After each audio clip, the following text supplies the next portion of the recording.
If Brett Kavanaugh is confirmed, Roe v. Wade is doomed.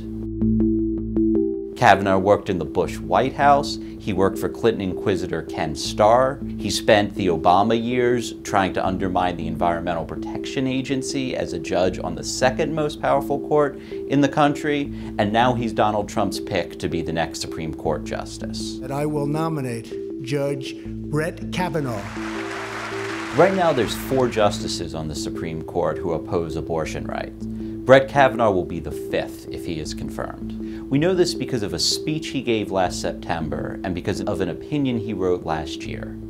In the speech, he praised the dissent in Roe v. Wade and criticized Roe for its freewheeling approach, saying that it created new rights that are not found in the Constitution. You spoke about Chief Justice's role in both Roe and Casey, and I wonder if you could elaborate as what would you say his biggest legacy is for us who agreed with his dissent? He clearly wanted to overrule Roe and Casey and did not have the votes, and that's where it was left. So the Garza case is the most Orwellian abortion case that I'm aware of. What happened in that case is that there was an undocumented woman who was 17 years old, came to the United States while she was pregnant, and was thrown in a detention facility.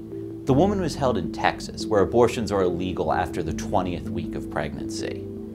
The Trump administration wouldn't let her go to an abortion clinic.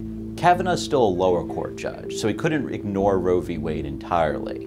But his opinion potentially could have let her be held past the 20-week point where she could no longer obtain a legal abortion. So what we know is that Judge Kavanaugh has a very clear anti-abortion record, and we know that anti-abortion groups have fought for 3 decades to get to the point where they could overrule Roe v. Wade. Now that they're there, however, they're being much more coy about their intentions. I think it's a bit of a scare tactic and rank speculation more than anything else. Where does that come from? So why are they suddenly pretending like Judge Kavanaugh's record is unclear? The answer is 2 Republican senators, Susan Collins and Lisa Murkowski. Both Collins and Murkowski are at least ostensibly pro-choice, and Collins has even claimed that she would vote against a nominee who would overrule Roe v. Wade. But if Kavanaugh does get confirmed, this charade will end. There are already cases in the pipeline that Kavanaugh could use to overrule Roe v. Wade next year.